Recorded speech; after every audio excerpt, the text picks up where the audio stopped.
Hey, it's Lacey Broussard, and this is the Multi-Orgasmic Mama podcast. From sex and motherhood, birth and relationships, communication and intimacy building, and Taoism and Tantra, we explore topics such as self-care, self-pleasure, body image, jade eggs, the feminine cycles, creativity in business, and modern spirituality.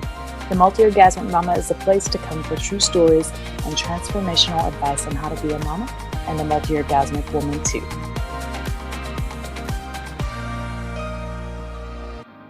Hello, gorgeous mamas. If you've been in a relationship for more than a year, then you know that having great, passionate, wild sex that leaves you on a natural high for an hour after, it doesn't just happen as often as when you first meet someone. The longer you're in a relationship, the more it takes practice, techniques, focus, and dedication to keeping passionate, wild sex alive. That's why today I wanted to give you my 4-step process to keeping it alive or to reigniting and reviving it, no matter how long you've been with your partner. If you've had passionate, wild sex with your partner before, then I promise you, you can have it again. Step number 1 is to ask yourself, who am I showing up as in the bedroom? Are you showing up as the good mom? Are you showing up as the good wife or the good girlfriend? When we take on these roles as women, it's super easy for us to continue playing out these roles in the bedroom, which can obviously be not so sexy or leave us feeling not so sexy. Now, instead of having these roles spill over into the bedroom, I want you to try on an archetype instead. Let's talk about that for a second. Tapping into a sexual archetype is a super helpful way to shake up your sexual identity.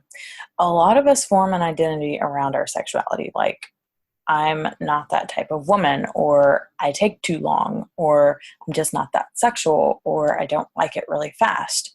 Those beliefs form a sexual identity, and it's amazing how much we will behave like our beliefs about ourselves. So exploring an archetype is a way to expand your identity beyond what is normal or comfortable for you. You may love this and get a lot out of it, or maybe it's not your thing, and that's fine, but give it a go and just see what happens.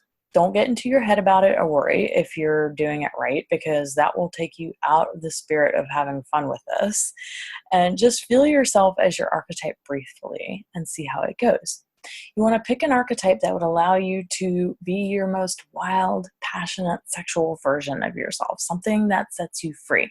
So you can maybe try on the archetype of the Amazonian or the queen or the high priestess or a sex goddess, or one of my favorites to play with, the sacred whore, or a lover, or a goddess, or Aphrodite, or even something as simple and benign as the earth or water. Now, the second step is to really take stock in your health. Are you exercising to keep your hormones in check? Are you doing at least 30 minutes of cardio exercise at least 3 times a week? Are you going to the gym regularly? Are you eating healthful foods? These things are really important because hormones can get super out of whack when we're not exercising and eating healthy. And we all know that when hormones get out of whack, so does our sexual drive. Okay, one of the best holistic hormone balancing practices that I've come across is the Jade Egg practice for women. And if you've been following me for a while, you know that I'm a huge proponent of this practice. It helps to balance hormones by stimulating the sexual energy and learning to move it and distribute it evenly throughout your system. It also helps to balance hormones because internal massage of the vagina with the egg helps to stimulate blood circulation, which then stimulates more sexual energy that can be moved and distributed throughout the body. So just a little bit about the jade egg. It is an egg-shaped stone that you stick up your vagina and you do the squeezing and releasing with, which is what can help stimulate the blood circulation.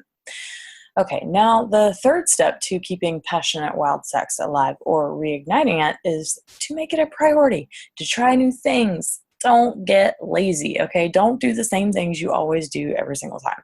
If you dedicated as much time to having wild, passionate sex as you do to staying fit and being healthy, you'd keep the passion alive more easily, okay? It's a lot like running, actually. I am a runner. I run like 5 to 6 miles 3 times a week when it's not like 110 degrees outside. Okay, but you know that if you are a runner or you've ever ran before, that it sucks getting yourself to the point of actually getting out the door, right? But once you're done, It feels amazing. Well, sex is the same way, okay? You might not feel like doing it, but once you get there, it feels awesome. And you're like, why don't I do this more? Okay, you can also try exploring an edge to your sexual experience, like trying and playing with submission or dominance, or maybe get some books to read together or watch some erotic videos together. Just trying something you've never done before can be enough to make you feel wild, sexy, and passionate again. Now, the fourth step is one of my favorites. I want you to try sex breath to get in touch with your wild side and to get super in your body.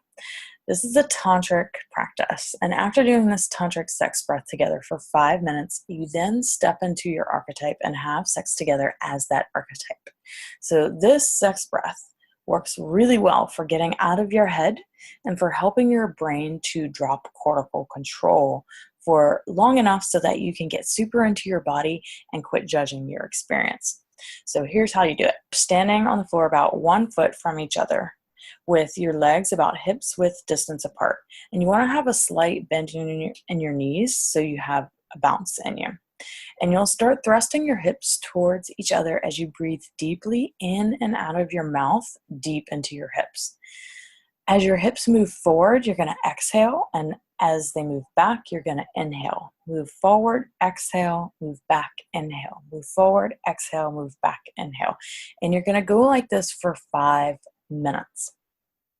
And at about the 2-minute point, you're going to begin dropping cortical control, at which point you want to start sounding whatever comes naturally to you. So keep breathing and allow yourself to express, to be even orgasmic if you want. And when you're done, you pause and you feel yourself as your sexual archetype. So this is somewhat of a tiring practice and it can feel intense, but that's the point. You just have to keep breathing and push past a barrier or wall, because at about that 2-minute mark, the first 2 minutes might feel really silly and stupid, and that's awesome because that's the point. You really just want to get out of this routine that you're used to being in and to be and play silly and to be stupid if it's stupid to you. Okay, just do it. And then after about that 1 or 2 minutes, you're going to hit this wall and it's going to be like you're going to drop into your body so much more. So you're really going to open and activate your body to prepare you to have wild, passionate sex that feels deeply embodied.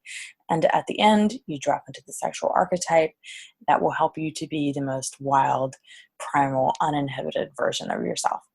Okay, now some benefits of this tantric sex breath are that this is the fastest route to getting over hangups and blockages around your sexuality. Breathing like this opens up your whole body and it makes sex feel so much more amazing. It also helps you to get out of your head and to really drop into your pelvis and inside of your body and to have sex from a deeply embodied state of being. All right, now some helpful tips and troubleshooting if it's not going too well for you or if you're not getting it. This process is meant to feel challenging. You just want to keep going and break through. If you feel like the breathing is too much, you can move your arms and thrust your hips and sound. It will open you up and it will get easier. If you start to feel a little dizzy, then you can just pause and rest until you feel settled, and then you can breathe again. And if you feel silly, then that's awesome. That's great. This process is for you so you don't take things too seriously, okay?